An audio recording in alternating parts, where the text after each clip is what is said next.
Patrick Mahomes, in just his second year as a starter, is debatably the best player in football. And so the fact that he fell all the way to number 10 on draft night is a little bit surprising. And so, how exactly did that happen? Well, I'm going to get into it.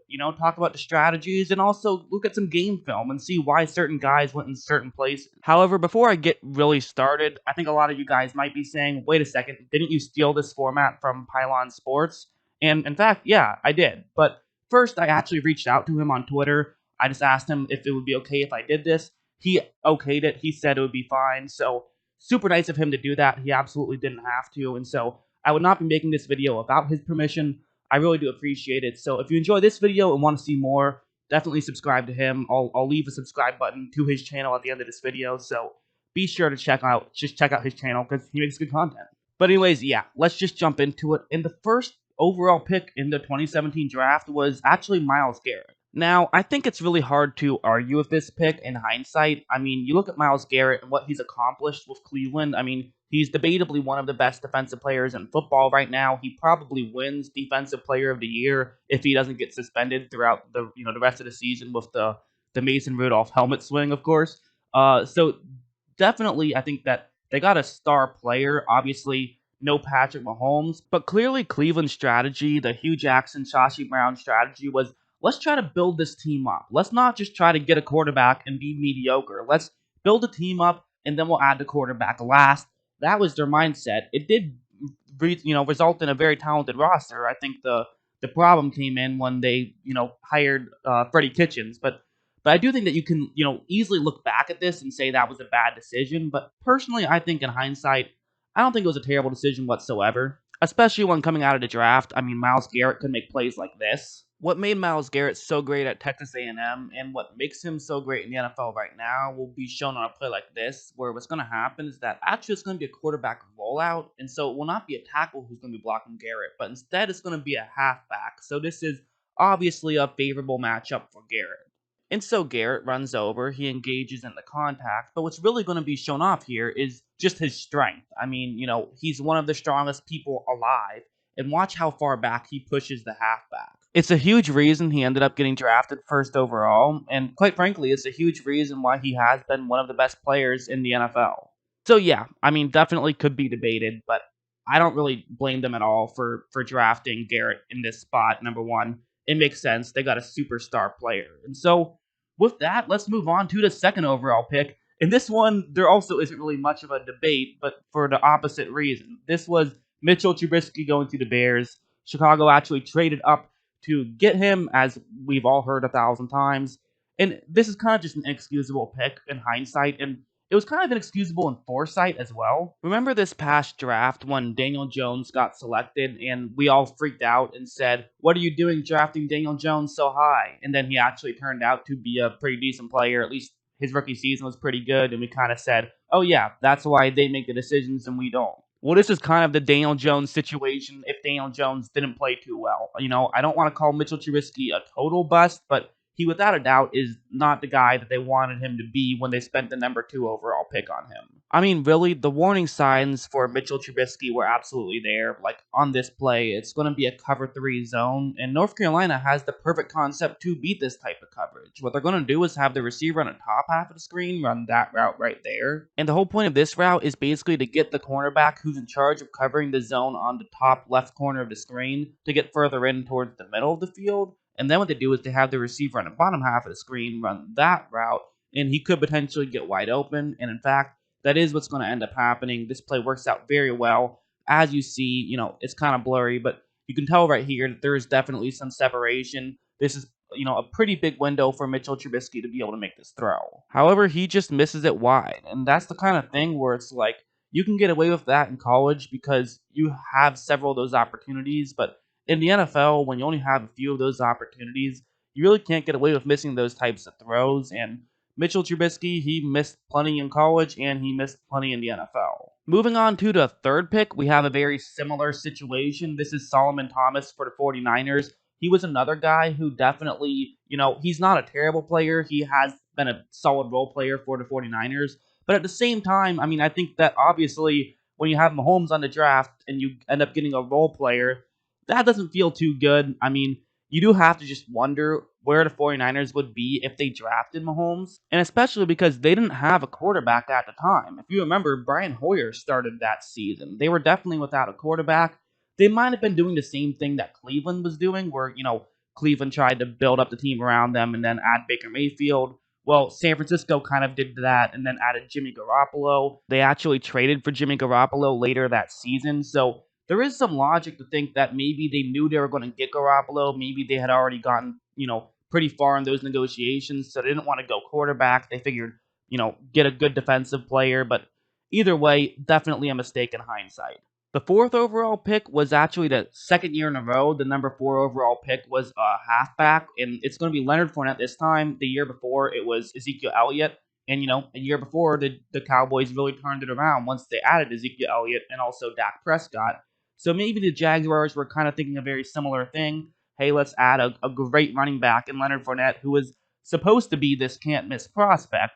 But, again, as we all know how it turns out, he's turned into a solid running back, but he definitely is the kind of guy where I think my favorite stat of him all season was he had that one game which I believe, if I'm remembering correctly, he had 66 rushing yards on the day with a high of 69. So he had -3 rushing yards with the exception of just that one big run. That's kind of who he is as a halfback. He's a very much a boom or bust type guy in a large way, really he is. Those are going to end up being the 2 blocks you're really going to want to take a look at. I actually think that this play will do a great job of explaining maybe why Fournette was such a monster in college and has been kind of lackluster in the NFL. And I think it's because he has that big playmaking ability, but sometimes struggles with these mediocre runs. And what I mean by that is you see LSU makes their blocks, and at this point, the only defensive player who can try to make this play doesn't really take a perfect angle. And the reason why he didn't take a perfect angle is because Fournette just has that explosive speed, great acceleration, and just a great top end speed. He's going to be able to run it all the way for a touchdown. And I think that, that's something that has translated to the NFL. That part absolutely has. When the blocks go his way, he can absolutely take them to the house. But the problem is that with Jacksonville's offensive line, the blocks tend to not go his way too often. But yeah, I mean, again, definitely a mistake. He wasn't even the best halfback of his class. That goes to the guy Carolina is going to select a little bit later on in this video. So yeah, definitely a mistake. And let's move on to the 5th overall pick. This was the Tennessee Titans, and Mike Mularkey and John Robinson. This is a very interesting situation. So Mariota, as we all know now, is currently a backup in the NFL. But at the same time, they kind of felt like at that point he could still be a very good player. He actually had his best season in 2016, so he was showing some promise. And they figured if they could add a number 1 receiver, that could really be beneficial. But the problem was Corey Davis just wasn't that number 1 receiver they drafted him to be. Again, this is kind of a theme with a lot of these guys. Not a total bust. Does have 1,800 yards through 3 seasons. That's absolutely valuable. You need a guy like that, but that's definitely not someone you want to spend a 5th overall pick on for sure. But the next pick is someone that you would spend a 6th overall pick on. It's Jamal Adams. I mean, fantastic player. No doubt about it. The Jets got a tremendous player, one of the best safeties, if not the best safety in the NFL right now. And, this is the Todd Bowles era in New York, so he probably wanted a good defensive player who can blitz and can play coverage. And, Jamal Adams definitely fits that system perfectly, and let's be honest, he fits any system perfectly. But the flip side is that they absolutely could have used a quarterback. I mean, that was the Josh McCown year, who was actually surprisingly competent for them. He might have had one of, if not his best season when he was playing for the Jets, but at the same time, I mean, it's without a doubt, adding Patrick Mahomes would be a lot better. I mean, really, there's nobody who's going to be a better pick than Patrick Mahomes. So again, I mean, the fact that they didn't have a quarterback and decided to ride things out with McCown, wait another year to get a quarterback, and then, go with Jamal Adams, to me, it tells me that they just didn't like either Watson or Mahomes, which obviously was a mistake in hindsight. However, at least you can say, well, yeah, I mean, we didn't get Patrick Mahomes, but we still got a superstar player in Jamal Adams, so we have that going for us. I mean, there's a lot of these guys who ended up with a role player with the pick that they used to draft somebody over Mahomes. At least in this situation, they end up with a star player. You can't really complain too much about getting Jamal Adams, and if it wasn't for, 2 of the best prospects ever in football, with Watson and Mahomes being picked later, Otherwise, nobody would be talking about this being a bad pick. It just so happened that Mahomes and Watson were drafted after, so can't really hate on them too much. Moving on to pick number 7, that was the soon-to-be Los Angeles Chargers. They were San Diego in 2016. They went to Los Angeles in 2017, and they kind of just wanted to build some hype around their team. It seemed like the Mike Williams pick, they drafted wide receiver Mike Williams, and it seemed like they kind of were just trying to, build some hype. Look, it's going to be an air show where we have Philip Rivers, who's going to be throwing to someone like Mike Williams, could be a great receiver. That's kind of the mindset. I don't want to say that's the whole reason they drafted him, but it did kind of seem like in hindsight they were kind of doing it to not just help their team, but help build the brand as they go to Los Angeles. But also they have at that point a 35-year-old Philip Rivers. I can't really say that they should have moved on from Rivers at that point. Again, knowing what we know now, of course, every team should have moved on from their quarterback to get Mahomes, but we just didn't know what we knew now.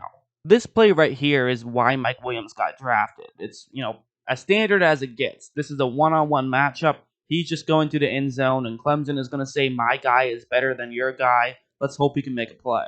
And after the ball is snapped, notice how Williams is going to do a great job of turning his head around right here. So now Williams can see where the ball is, whereas his assigned defensive back can't. But what's really unique here is watch how high he's going to get up. Just a great leaping ability, comes up, makes the play, and that's what he did so well in college. It's also what he does in the NFL. He ended up with 10 touchdowns in 2018 and also had over 1,000 receiving yards in 2019. So both of those things are worth mentioning. Moving on to number 8, this is the guy I talked about earlier. This is Christian McCaffrey getting drafted by the Carolina Panthers. And I mean, if you take positional value out of the equation, you could make an argument that he's the best player in football. He is that good. So it's like, you have Cam Newton at the time, not that old. I mean, obviously the way he plays, he's gonna go down a lot quicker than a pocket passer. But at the same time, you have an MVP quarterback who, remember, at this point is just 2 years removed from that MVP. He won MVP. They had the down 2016 year, but they were ready to be good again in 2017. And so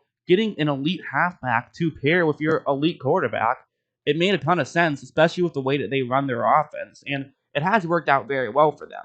So again, it's one of those situations where obviously Mahomes would have been better, but definitely can't hate on them at all for this pick. However, pick number 9, I absolutely can hate on. This was John Ross, who admittedly actually turned out to have a decent year, this past year, but for the most part, it kind of just looked like they just drafted him because he ran a very fast 40-yard dash. That seems to be the reason that the Bengals drafted him. Part of me is going to sit here and say, what a horrendous move.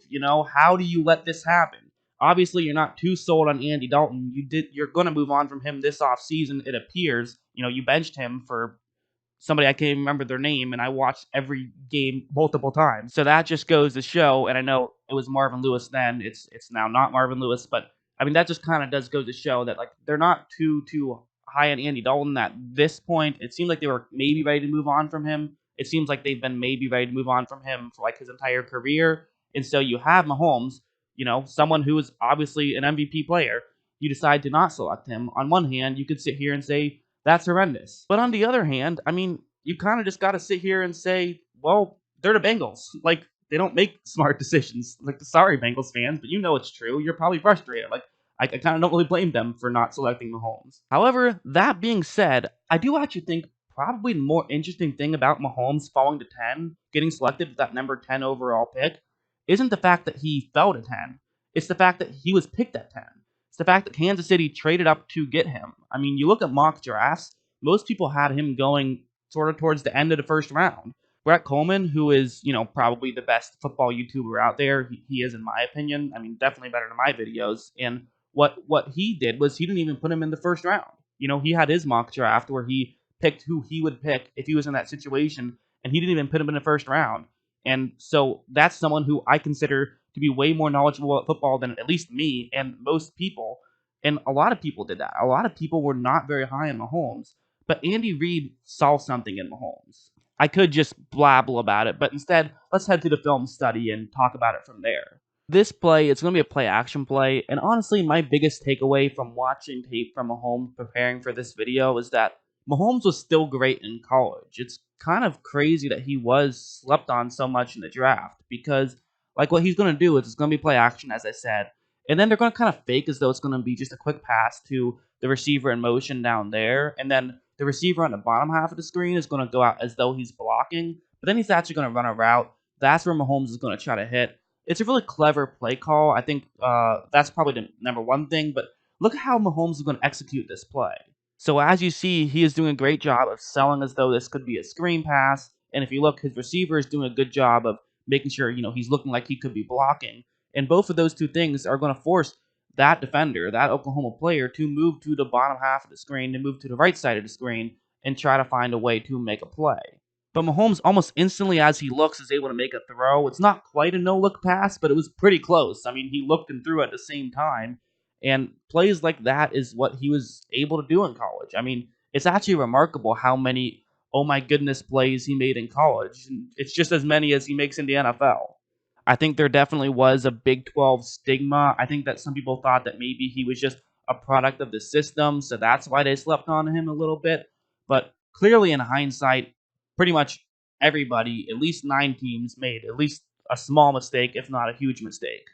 And I think even crazier, a lot of these teams didn't have a good quarterback option, and they still decided to not select Watson or Mahomes. Well, Kansas City, they had a good quarterback option, but they still decided to move on from Alex Smith. They decided to get Mahomes, and it's a huge reason that they're 1 win away from being Super Bowl champions. It's truly remarkable what Kansas City has done, how they've been able to find talent like Mahomes, and it was a bold move, but boy did it pay off. So yeah, I hope you guys enjoyed this video. Again, make sure for sure that you do subscribe to Pylon Sports. I wouldn't be making this video if it wasn't for him. So, gotta give him another shout out. He's a great YouTuber. And, of course, as always, thanks for watching.